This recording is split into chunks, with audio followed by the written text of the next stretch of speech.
Selamat datang, pendengar setia. Hari ini, kita akan memasuki dunia gelap yang penuh misteri.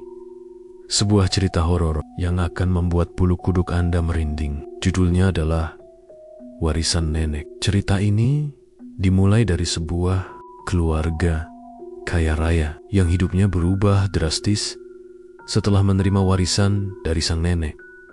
Tapi warisan ini bukanlah harta biasa. Ada sesuatu yang jauh lebih menyeramkan dari yang mereka bayangkan. Mari kita mulai. Keluarga Hartono adalah keluarga terkaya di kota kecil itu. Mereka tinggal di sebuah rumah megah dengan taman luas dan kolam renang pribadi. Sang nenek, Mbah Rara, adalah yang sangat dihormati. Ia dikenal sebagai wanita bijaksana dan dermawan. Namun, di balik sikapnya yang ramah, ada rahasia besar yang ia simpan selama puluhan tahun. Suatu hari, Mbah Rara meninggal dunia secara tiba-tiba. Keluarga Hartono pun berkumpul untuk melaksanakan pemakamannya. Di tengah kesedihan, sang notaris membacakan surat wasiat. Mbah Rara meninggalkan warisan yang sangat spesial untuk cucu kesayangannya, Rina. Warisan itu adalah sebuah kotak kayu antik yang terlihat sangat tua dan penuh ukiran misterius. Rina, yang saat itu berusia 25 tahun, merasa penasaran. Ia membuka kotak itu di kamarnya. Di dalamnya, ia menemukan sebuah cermin kuno dengan bingkai perak yang sudah menghitam. Cermin itu terlihat indah, tapi ada sesuatu yang aneh. Setiap kali Rina bercermin, ia merasa ada bayangan lain di belakangnya. Namun, ketika ia menoleh, tidak ada siapa-siapa. Sejak hari itu, kejadian aneh mulai terjadi di rumah Hartono. Suara tangisan bayi terdengar di tengah malam. Padahal tidak ada bayi di rumah itu. Lampu-lampu tiba-tiba mati sendiri. Meskipun listrik di rumah itu sangat stabil. Bahkan, Rina sering terbangun di pagi hari dengan posisi tidur yang berbeda dari saat ia tidur. Suatu malam, Rina bermimpi tentang Mbah Rara. Dalam mimpinya, neneknya itu berdiri di depan cermin sambil menangis. Ia berkata, "Jangan pernah membuka kotak itu, Rina. Aku sudah memperingatkan mereka dulu, tapi mereka tidak mendengarkan." Rina terbangun dengan keringat dingin. Ia merasa ada yang salah. Cermin itu.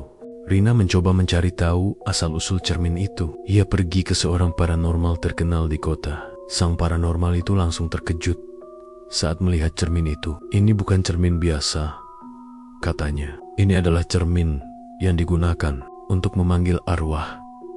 Siapapun yang memilikinya akan diganggu oleh roh-roh yang tidak tenang." Rina pun memutuskan untuk menyelidiki lebih dalam. Ia menemukan buku harian Mbah Rara di loteng rumah.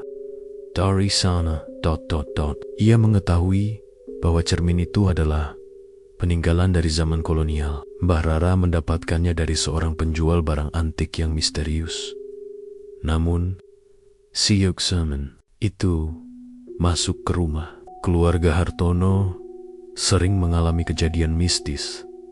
Bahkan, Mbah Rara menulis bahwa ia pernah mencoba menghancurkan cermin itu. Tapi setiap kali ia melakukannya, cermin itu selalu kembali utuh.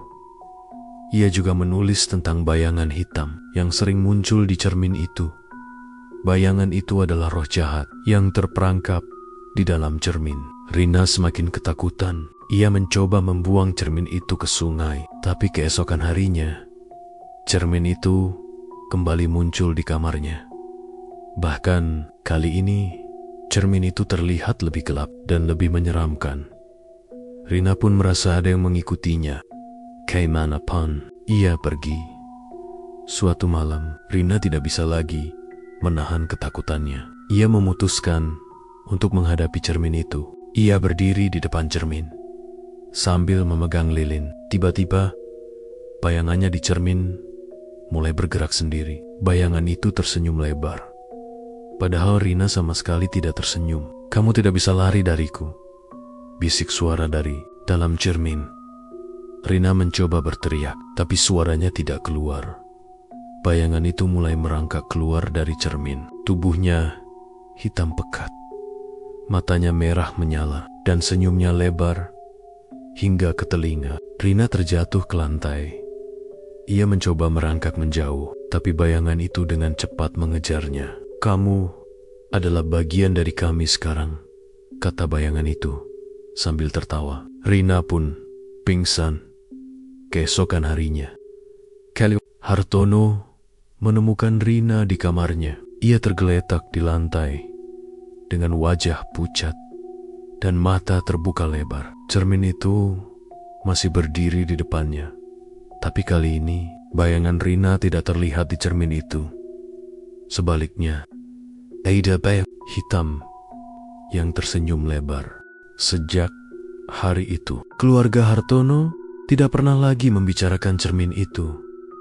Mereka mencoba melupakan kejadian itu. Tapi, setiap malam, suara tangisan bayi masih terdengar di rumah itu. Dan, jika Anda berani melihat ke dalam cermin itu, Anda akan melihat bayangan hitam yang tersenyum lebar, menunggu korban berikutnya. Bagaimana pendapat Anda tentang cerita ini? Apakah Anda berani memiliki cermin seperti itu? Jangan lupa like, share, dan subscribe. Untuk cerita horor lainnya, sampai jumpa di cerita berikutnya. Selamat malam, dan hati-hati dengan bayangan di cermin Anda.